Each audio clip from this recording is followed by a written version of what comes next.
This is the second part of the lecture being given today on the life and career of General James Longstreet. This is the second part of a lecture that is third in a fourth lecture series at the University of Tennessee at the McClung Museum of Natural History and Culture. My name is Joan Markel, and I'm the Civil War Curator at the museum. This is the 10th year of our lecture series, and these lectures are geared to Knoxville, East Tennessee, what happened here during the Civil War, what's happened since, how this has impacted our culture here today, and the fact that so few people know about. Even those people who've lived here all their lives, this was a period in history that people wanted to forget. First, they suppressed it, and then they did forget it. And so part of the purpose of this series is to let this populace of this area reconnect with their Civil War legacy. The first part of the lecture looked at Longstreet's early life, his career in the military, his beginnings at West Point, and his role in all of the major battles through the entire war.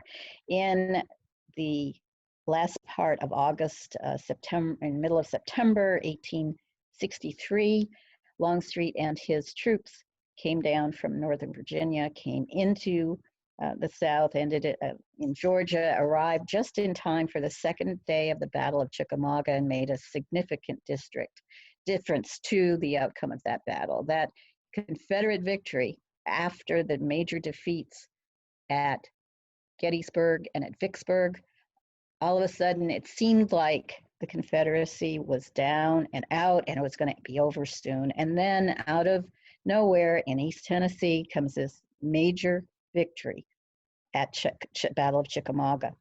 The Union Army is pushed back into the city of Chattanooga. It's under siege. Confederates have the high ground, and in Chattanooga, high ground is very high ground.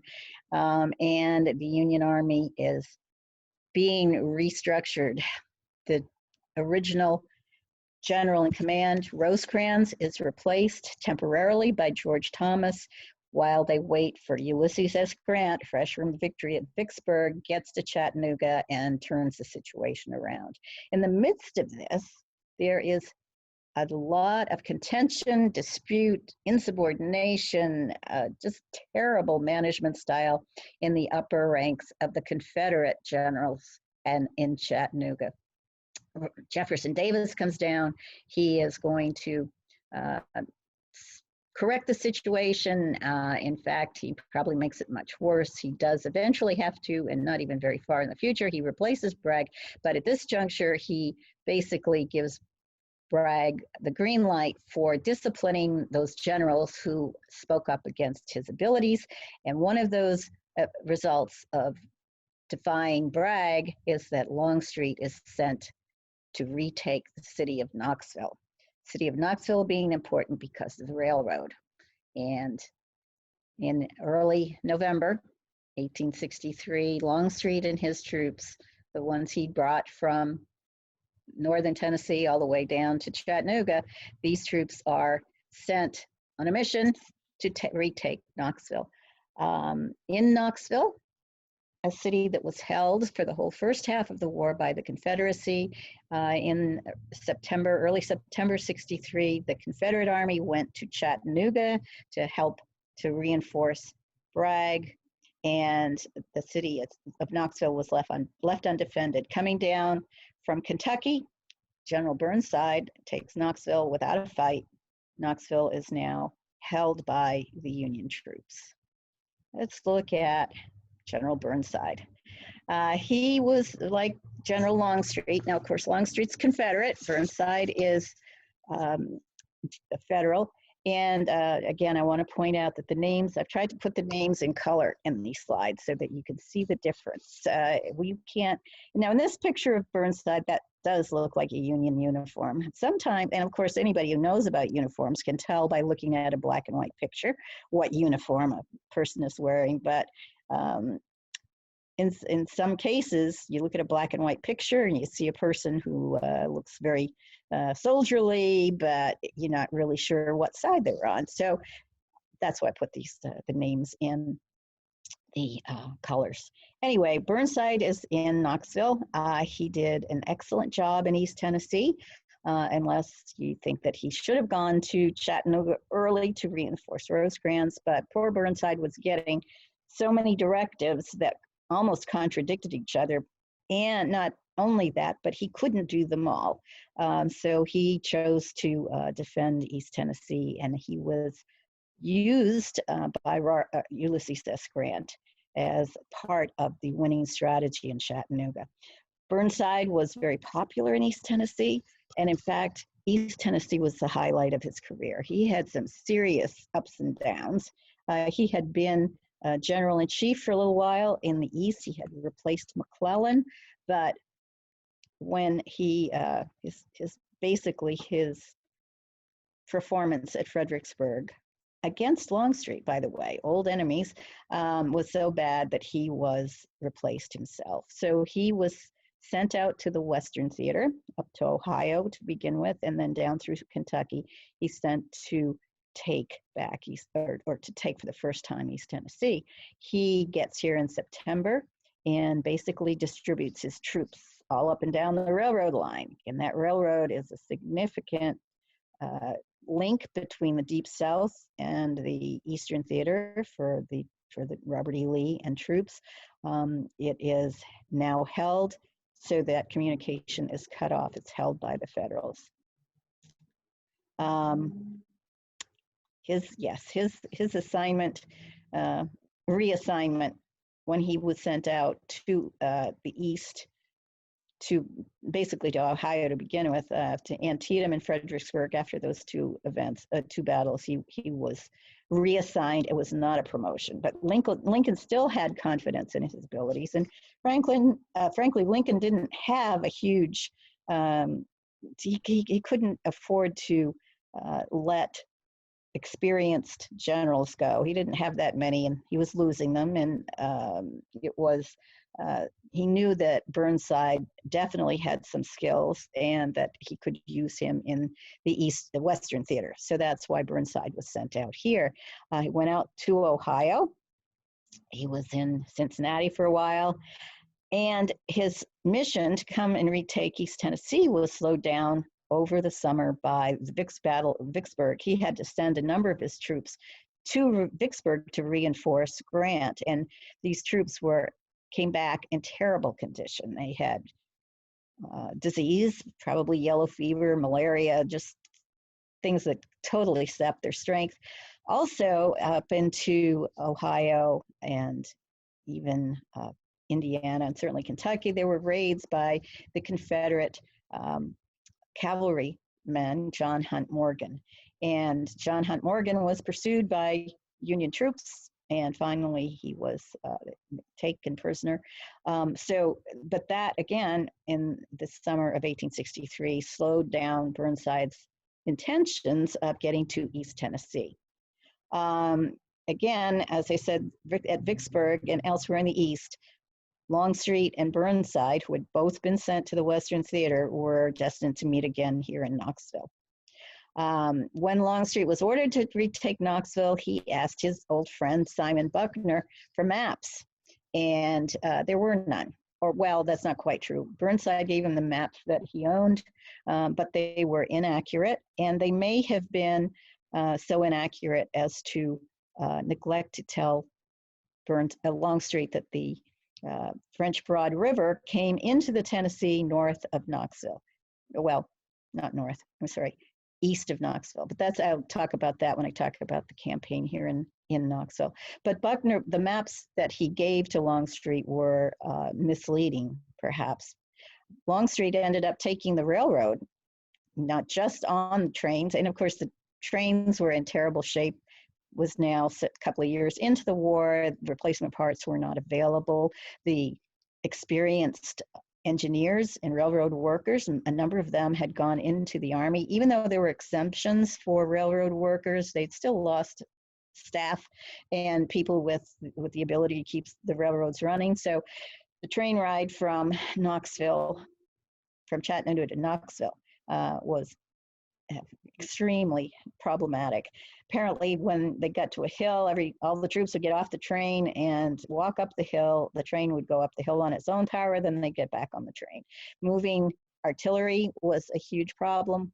And of course, the fact that when they got to the Tennessee River, there was no bridge.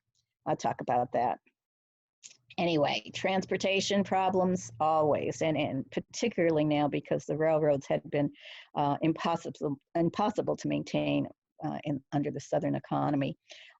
Took 11 days to get all of the material that he needed, get it all to Sweetwater. And then they had to get off in Sweetwater and unload everything, including the pontoon boats and pontoon bridge that they had brought up from Chattanooga. They knew they were going to have to put in their own bridge because on the way south in late August, Simon Buckner, who had been in Knoxville, burned the beautiful bridge on the Loudon, near Loudon, over the Tennessee River, the railroad bridge, which is still, go down and visit it today. It's a beautiful bridge. But the Union would have tried several serious times during the war to burn railroad bridges. And instead, for not so nicely for the Confederates, because when they got back to try to retake Knoxville, there's no bridge, and they themselves had burned it on the way out of town. In any case, they knew they had to put in a pontoon bridge, which they did. But this meant there was absolutely no elements of surprise that when the Longstreet's troops were completely pre-announced in Knoxville, and Longstreet and his senior staff were confronted with many material problems, just trying to find food and supplies, which had not been provided for him when he got off the train in Sweetwater. That was a big issue. So this was, as he predicted, actually, and yet came anyway, was not going to be a campaign that had a preordained element of success. Anyway, Tennessee River Bridge is burned, and the pontoon bridge was put in at Huff's Ferry, which is somewhat to the west of Loudon, of the north. Wait a minute. Yeah. Anyway, it is. It's still a place there today. Huff's Ferry is the name, sometimes spelled Hough. And so now we have on the north side of the river the Confederate troops under Longstreet and the Union troops under Burnside. Now the two armies are down there in Loudon and Lenoir City, and they are basically both heading towards Knoxville. However, they're not in parallel lines, they're in lines that are going to intersect. And that point of intersection is Campbell Station, which is present-day Farragut. This map was created by Steve Dean in graphics for a video that he did when we put out our exhibit in 2007. But you can see the Red Army being Longstreet and the blue arrows indicating Burnside. There is a battle out at Campbell Station, November 17th, 1863. And basically what happened is it was an artillery duel. The Union got there first and got their guns placed in a way that allowed them to hold the road so that their troops and wagons could get behind and get onto that road to Knoxville. The troops are exhausted even by this point, and they're totally, completely exhausted by the time they get to Knoxville. If you've ever driven down Kingston Pike in a cart and thought about it, it's up and downhill. This is, of course, at that point, mostly dirt road. It's mud road. The weather's terrible. It's November. It's cold. It's freezing. The wagon wheels of the supply wagons, the artillery wagons are tearing it all up. It's a mess. And these troops have been up now for hours and hours, 24 hours, 28, 20, at any rate. By the time they get to Knoxville, they've been up for almost 3 days. And nevertheless, this gun duel, this artillery duel, that is the Battle of Campbell Station, has been written up in a very detailed, understandable book by Gerald Augustus. You should look at that. There's also a video produced by the Heartland series that talks about the Battle of Campbell Station, that takes you through present day Farragut and shows you where things happened, where the troops came into the Kingston Pike, Kingston Road, as it was called at that time, and where they stopped and confronted each other. And of course, there are a couple of historic homes out there that were there at the time of the battle. But basically, at this point, if Longstreet had been able to stop and defeat Burnside's troops at this point, then turned around and gone back to Chattanooga, he very well could have changed the course of things in Chattanooga. That didn't happen. So much Civil War history is what ifs, and this is one of those. But what happened was that Longstreet did not manage to stop Burnside's army, and Burnside's plan was to keep going, not to confront if he could help it, but to lead Longstreet's troops further away from Chattanooga so that Longstreet didn't go back to Chattanooga and reinforce Bragg's army down there. And it worked. Longstreet was held at Campbell Station. The Federal troops got inside Knoxville. Inside Knoxville, they are fortifying furiously. When these troops that had been down in Lenore City and in Loudon, then they get into town, they're given 2 hours of sleep, and then they're handed picks and shovels and tin plates and anything they can find and told to dig for their lives.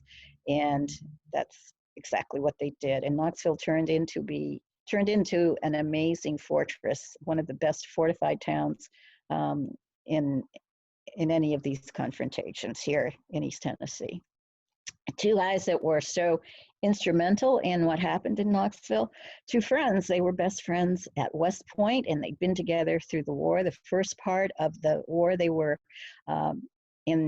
proteges of McClellan, so they were on the Peninsula Campaign. They were at Fredericksburg. Orlando Poe had actually been promoted to general of volunteers. This is the uniform that he's wearing in this picture, but the Congress did not confirm his commission in the regular army. So when he was in Knoxville, he had been bumped back to a captain in the regular army. Sanders was promoted to general about 30 days before he was killed here in Knoxville. So these two men were instrumental in defending Knoxville. Sanders as a cavalry officer who was actually under fire, holding the line near Bleak House and Second Presbyterian Church are on Kingston Pike. And Poe, with his meticulous planning and fortification outline, was digging away, trying to get the town connected, the forts and batteries connected by rifle trenches so that the town was defended from all points. Poe said that every hour that his friend Sanders held the Confederates back was worth 1,000 men. And of course, Sanders did manage to hold the line until he was wounded at the front line, brought into town, and died a day later. When they're meeting the local people, this is what some of the local Knoxvillians looked like. There was a siege. Basically, it was about 10 days that the town was under siege. And during the siege, for instance, Dr. J.G.M. Ramsey on the left here was trying to say to Longstreet, if you expect these people to starve, you've got to make sure that there's no food coming in. And in fact, the French Broad River is not being guarded. And of course, Ramsey knew that because he'd been born and lived all his life at Mecklenburg, which is right at the point where the Holston and the French Broad come together. Now, during the Civil War, the name Holston was continued. It's the same river, but it was continued down to probably around Little Tennessee. Anyway, Longstreet looked at J.G.M. Ramsey and said, "No, I got a map." Well, of course, his map from Buckner was wrong, and he did not guard against the food coming down from Sevier County. Sevier County was highly Unionist, supported Union Army, and had rafts, quiet, low rafts coming down in the middle of the night and restocking Knoxville. Now, it would not have kept them totally, they were hungry. There was no doubt that they were hungry. They were on quarter rations. The animals, the sick mules and horses were killed and thrown into the river. They would float down past Bleak House and the other that which was Longstreet's headquarters on the Tennessee River, well, called the Holston then, the same river, as I said. They would pull these animals out of the river and take off the horseshoes. So there's all of this going on during the siege. The civilian population is under siege too, but the Confederates are not really firing heavily into the town because there are so many civilians and so many Confederate supporting civilians. But on the trenches, the rifle pits, there are snipers, there is firing back and forth continuously, and this is all west of town. Around the east of town, up Mabry's Heights, there's another fort. There's forts on all of the high points around the town. And these forts have cannons that are, you don't have to have a cannon every 3 feet. A cannon has range, it has the scope. And, but by the time the Confederates attack, which is November the 29th, the town has been completely defended by using the plan of Orlando Poe and using civilian volunteers. Poe says that the Confederate volunteers, the blistered hands didn't make them any happier, and they didn't want to do it anyway, but they did. And interestingly, too, at least 200 African Americans who, some were conscripted, but others came voluntarily to help to build the fortifications. It's one of the first times we hear in official reports about the African American community here in Knoxville and their overt attempt to aid the Union cause. The lady on the right is Mrs. Louise Armstrong. She is at Bleak House. Her husband is at least nominally a supporter of the Union, but he seems to be AWOL during this phase of things. I don't know where he is exactly, but she is there at Bleak House with at least 3 little children, twins, twin girls and a little boy, and Longstreet headquarters. That's her house. The tower there that was hit by the cannonball, that was her house. Later in 1890, when they come back for reunion, she's still alive and she greets General Longstreet and his troops, and she also greets the 79th Highlanders, the Confederate opposition inside the fort. They have a tea party, and Longstreet actually becomes a honorary 79th Highlander. An amazing post-war scenario. But this is a lady who was living at the house while it was under fire by the Union. Anyway, Reynolds House, Knollwood, that's still there, and probably Longstreet stayed there. That he was probably there that Ramsey tried to tell him about how the river system worked and how the food was still getting into town. And then this is an older picture of Bleak House. You can still see the tower there, however. Anyway, from Chattanooga, they find there's an old engineer who was actually here in town, Danville Ledbetter, and he has a whole interesting story. He's from Maine, married a woman from Mobile, Alabama, then fought for the Southern cause. He was here in town. He's actually the man who was responsible for the drumhead court-martials and hangings of Union bridge builders in 1861. In any case, he says to Longstreet, well, the ditch around Fort Sanders is very shallow. The fort actually at one time was called Fort Buckner because it was started under Buckner's watch, and it was also called Fort Loudon, which was similar, the same name as the French and Indian War fort down in Von Orr, Tennessee. In any case, Porter Alexander was incensed by Ledbetter's incompetence. He said he couldn't read the ground, didn't know, and yet they followed Ledbetter's advice, put guns up on where Cherokee condominiums are now, and then decided, nope, they didn't want the guns, and these are being man-hauled to the top of Cherokee Heights and then man-hauled back again. And then Ledbetter says, yeah, that was good. Let's put those guns back up there. You can imagine how the average soldier is feeling about that. In any case, Micah Jenkins and Lafayette McLaws both tried to say to Longstreet that maybe this attack November 29th is not a good thing. However, he goes ahead with it anyway, but there are no scaling ladders. Fascines are bundles of sticks that you can throw in the trench so that you've got a way to get across it. But they did not believe it was that deep. They didn't think they were going to need fascines. And also other things like the telegraph wire strung stump to stump. This hadn't been done before. And it was another one of those defenses that Poe innovated because Fort Sanders was badly situated. It had something called a field of fire. The arc of the artillery in the fort goes up, and out. If you can get close enough to be under that, close enough that they figured they could mass about 4,000 Confederate troops close enough to the fort to be in field without fire, and that meant that Fort Sanders was the weakest point on the line. Poe knew that too. Everybody knew where the weakest point on the line was, and he did many things to help strengthen that, one of them being the telegraph wire strung stump to stump, another being the berm cut away.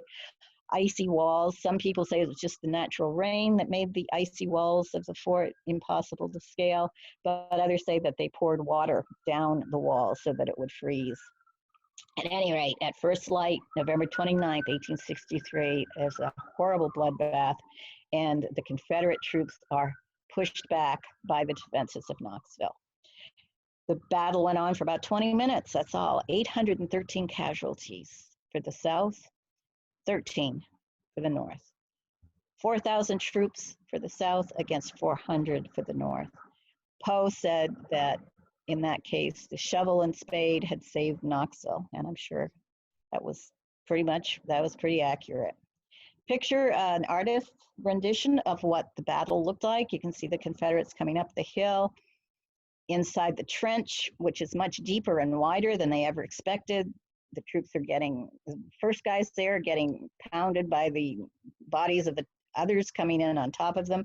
Those are trying to get up the parapet are going up in so few numbers they can't possibly overwhelm the firepower. The reward for getting to the top is to get your head blown off, and those orange blotches are hand grenades, basically. They're artillery shells that would have gone into the cannon, but as I said, from this position, the cannon's shot is going to go up and over most of these troops. So they put a paper fuse into the shell and dropped it down into the trench. So the guys in the trench are getting blown to pieces. The enfilading fire from both sides is keeping them down. When they do get to the top, they could be clubbed or shot. I mean, it was a terrible, terrible slaughter, and it was called back by Longstreet after 20 minutes. And it was very much against Longstreet's preferred battle operation. His strategy in almost every case was the best thing to do was to get into a good position and be attacked. He hated this idea of running men into artillery, which is exactly what happened at Gettysburg. And here he is doing the same thing because he feels he has to here in Knoxville. It worked about as well as Pickett's charge. In fact, it failed, and there were huge, for the time and duration, a huge proportion of men were killed. And he wouldn't listen to any kind of discussion. It was like when he finally got to the point of attacking, it was he just wouldn't listen to the fact that several of his subordinates said, wait a minute, let's find out what's going on in Chattanooga, and are we sure about this, the ditch, and we don't have the scaling ladders, and all of these things. At the last minute, he just said, no, just do it. If you are committed to it, it's going to work. And in his autobiography, he does admit later that he shouldn't have listened to the warning about the telegraph wire. In fact, the telegraph wire was a distraction, and it was something new. It was dirty tricks, but it was not it was not the sole reason that the troops were failing. It was really the depth and height of the trench. But he acknowledges that he shouldn't have listened to information about the wires. In any case, after the battle, they find out that, in fact, Bragg has lost in Chattanooga. If the reports that had come in before the battle, Longstreet felt were indecisive. But after the battle, and this has to go around through Richmond and back down this way, he finds out about Bragg's retreat to Georgia. And he also found out that William Sherman was being sent to relieve Burnside in Knoxville. So he hangs around just long enough to make sure that the Union troops come, that they don't turn around and go immediately back to Chattanooga. And then he retreats up the railroad line again when the Union reinforcements arrive. So he is going to winter in Upper East Tennessee. Just a little side note here, there's this fascinating exchange. Longstreet is general in charge of Confederate troops in East Tennessee. Foster is the general who comes in to replace Burnside. Burnside, at his own request, leaves Knoxville in December, and he goes back east. He gets back into it. He's back in it at Petersburg again. A huge fiasco. But Foster is in charge in Knoxville, and there's this little interchange that it's in the official records. General Order Number 4. It's an order talks about the treatment of deserters. This is information for Confederate troops, and it talks about them getting vetted, taking an oath, and going home and not being conscripted into the U.S. Army. It's just like, give up, take the oath, go home, it's over for you. Well, when these flyers get into the Union troops, Longstreet protests, and he sends a very formal letter to Foster saying, "I suggest you communicate the views of your government through me." To which Foster says, "Oh, okay, good, glad to hear it. Here are 20 copies of the document. Please circulate amongst your men." Anyway, I thought that was and then Longstreet comes back very seriously reprimanding Foster about his ill-placed sense of humor. So anyway, that was just one of those little sidelights of interest. What happens is that there's plenty of land and food. Local population is stripped by the Confederate troops. It's a horrible, hard winter for both troops from both sides. Longstreet comes with some ideas about retaking Knoxville, but he didn't even really try. He's also thinking about an attack into Kentucky. That didn't gain support. The civilian population, Upper East Tennessee, is miserable. They turns into a real refugee problem in Knoxville, which is another topic, but it's addressed by almost a kind of a Marshall Plan for civilians in Upper East Tennessee. Longstreet, this is not his finest hour. In fact, he blames his subordinates for the failure at Knoxville. His own friend, his roommate from West Point, Lafayette McLaws, he insists on a court, he's accused by Longstreet of insubordination, of messing up and losing the battle at Knoxville. And McLaws insists on a court-martial, which in fact did actually happen in Morristown. It was under the direction of Simon Buckner. You remember the other Confederate general. It got bogged down in procedures and fatal flaws, and basically McLaws was returned to duty, but he ended up being sent to Savannah, which he lost to Sherman in '74. He and Longstreet did actually reconcile to a certain extent after the war, but it was never the same. You can imagine. Another thing is Jerome Robertson from Texas and Evander Law were both ordered to be court-martialed, but these things, Robertson had other issues, and in fact, it was his son who was involved in the Saltville massacre, which is another whole story, but